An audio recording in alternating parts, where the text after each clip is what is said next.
Hello à tous, on se retrouve pour une nouvelle vidéo qui vient vraiment du cœur, assez spontanée que j'avais envie de te faire pour t'inviter aux 5 jours de challenge que j'offre la semaine prochaine, donc du 21 au 25 avril prochain, qui sera sur l'équilibre entre le yin et le yang, donc le faire et l'être.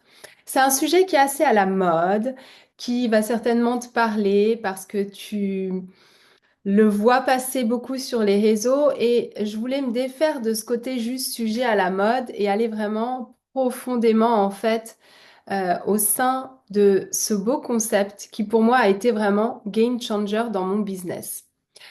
On se rend compte à quel point on veut rentrer dans des cases quand on commence le business. Moi, ça fait 10 ans que je suis dans l'entrepreneuriat. Et je pense que comme tout le monde, quand j'ai débuté, j'étais là, comment? Comment faire venir du monde sur mon profil? Comment avoir le meilleur des programmes? Comment avoir le plus de clients? Comment avoir la meilleure méthode et comment avoir le meilleur coach, etc. En fait, tu es toujours dans le comment. Et pendant des années, j'ai été dans ce faire. Ok, il faut faire plus, il faut faire mieux, il faut faire plus structuré, faut faire plus pushy, faut faire moins pushy, faut poster plus, faut poster pas trop, faut... Ah, puis à un moment, je suis arrivée, je me suis dit, mais waouh, je suis à 1000 lieues de faire ce que j'ai envie de mes journées. Je suis en train d'écrire des messages toute la journée, je suis en train de faire des ressources qui ne sont vues par personne, je suis en train de continuer dans un domaine qui n'est plus forcément mon domaine de cœur parce que je veux pas transitionner et, euh, et je me suis éteinte en fait à petit feu. Et là, je me suis vraiment repositionnée, je me suis demandé, ok, comment faire en fait pour retourner dans ma joie? Parce que finalement, c'est ce que j'ai toujours été et c'est ce qui a toujours le mieux fonctionné dans ma vie. C'est-à-dire que j'ai 4 merveilleux enfants. Quand ils me saoulent, je leur dis et la plupart du temps, on passe des merveilleux moments parce que j'ai choisi, parce que je suis dans ma joie quand je m'en occupe, parce que j'aime ça, parce que je peux être authentique avec eux. Et ça a été la même chose quand j'ai lancé des projets dans mon business. Le moment où j'étais dans la joie, en fait, ça fonctionnait, ça marchait. Moi, la joie, c'est la création, c'est l'intuition, c'est penser grand, c'est avoir des grandes visions, c'est avoir un côté complètement dingue dans ce que tu as envie de mettre en place et puis tu sais pas comment tu vas trouver les ressources, puis tu sais pas ce que ça va donner parce que le truc, il est tellement dingue que tu sais pas encore qui va accepter d'aller avec toi dans cette dinguerie, mais tu sais que c'est ça. Et t'as plus envie, tu vois, de te recaler sur un truc tout lisse. Oui, alors faut poster, mais pas trop. Oui, mais alors faut te dire ce que tu vas faire exactement. Puis il faut faire des heures de recherche sur ton client idéal. Et puis après, il faut faire un truc de, un planning de lancement avec ça aujourd'hui, ça demain, ça après-demain. Oh mon Dieu. Et ça suivait tellement plus ma joie que je commençais à devenir une sorte de machine qui, bien sûr, j'avais de la joie avec mes clients, mais ça me faisait plus vibrer en fait. Et je me suis dit, non, c'est pas ça que je veux vivre. Et puis, j'ai commencé à gentiment transitionner. Puis, il y a un mois où j'ai fait vraiment un très, très beau chiffre d'affaires. Puis, ça m'a un peu rien fait. Tu vois, le chiffre d'affaires, je me suis dit, ouais, bon, bah, cool, ok, j'ai fait l'équivalent de 3 mois en un mois. Ok, c'est cool. Mais en fait, ça m'amène pas plus de joie que ça. Moi, ce qui m'amène de la joie, c'est quoi? C'est où? Ok, ce qui m'amène de la joie, c'est là, je viens de recevoir un message d'une de mes clientes qui me dit, Notre séance ce matin, elle m'a trop aidée et ça y est, elle bloquait en fait sur la création d'une ressource et bam, elle a fait sa ressource parce qu'elle avait un blocage qui était psychologique et on est allé voir par rapport à ça. Ma joie, c'est, oh, la semaine prochaine, je vous fais un challenge offert. Il y a plein d'idées que je canalise, plein. Donc là, je suis là avec mon stylo, avec ma feuille et dès que je chope un truc, tu vois, là, j'ai mis un livre de côté sur la gratitude, enfin, et bam, et tu vois, là, c'est ma joie. C'est ma joie, c'est de suivre en fait ce que je canalise pour toi dans l'instant présent et c'est pas devoir anticiper sur des pages de vente, sur des mailing, sur des posts qui vont être comme ceci, comme ceci, comme cela. Et je m'en fiche un peu de ce qu'on dit en fait. Parce que je sais que quand je suis ma joie dans ma vie de manière générale, même si mes projets sont toujours complètement dingues et que j'ai cette capacité à les voir d'un grand tout de suite, ben en fait c'est moi. Et dès que je me remets dans quelque chose de plus petit, de plus travaillé, de plus oui, il faut que ce soit parfait, et ben ça me rend juste folle. Et c'est vraiment là-dessus que je me suis réouvert ces derniers temps, où je me suis dit, mais il faut que je vous en parle aussi, parce qu'en fait, qu'est-ce que je fais avec mes clientes pour les aider? Est-ce que je leur dis quoi faire? Non. Est-ce que je leur dis comment faire? Non. On va chercher leur joie. On va chercher pourquoi est-ce que la joie, elle s'exprime pas. Ta joie, elle peut ne pas s'exprimer parce que tu es fatigué, parce que tu as une mauvaise hygiène de vie, parce que tu as un environnement qui est toxique, parce que tu penses qu'il faut faire des choses pour faire décoller ton business, mais qui ne te conviennent pas, ou parce que tu as des blocages. Et du coup, si tu as un blocage, par exemple, de d'être parfaite et de pas vouloir décevoir l'autre, et que tu essayes de faire euh, un programme où l'autre a le plus possible, le plus possible, le plus possible, mais qu'au fond de toi, tu as tellement peur de le décevoir que forcément, tu vas procrastiner.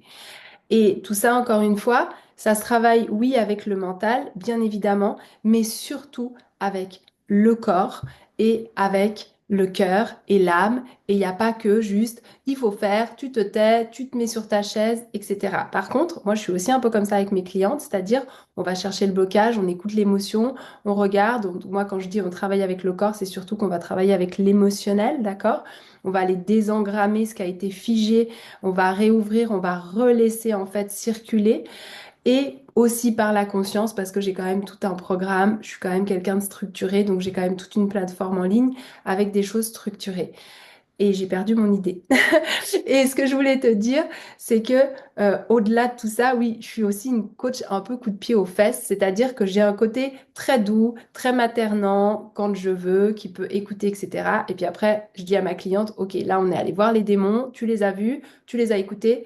Maintenant, demain, tu te lèves, tu fais le truc parce que là, tu n'as plus d'excuses. Et puis, s'écouter, c'est pas écouter sa flemme ou écouter sa fatigue, sa soi-disant fatigue, c'est s'écouter dans sa grande vision et dans son grand potentiel et se connaître tellement bien que tu vas pouvoir en fait aller t'écouter là-dedans tout le temps et pas dans le petit ego humain qui veut que tout soit parfait, qui s'inquiète de l'autre, qui se trouve des excuses parce que ceci, parce que cela, parce qu'en fait, il y a psychologiquement des barrières et que de toute façon, en tant qu'humain, on n'est pas fait pour sortir de notre zone de confort parce que tout ce qu'on connaît finalement, c'est très bien, ça nous correspond, ça nous maintient en vie.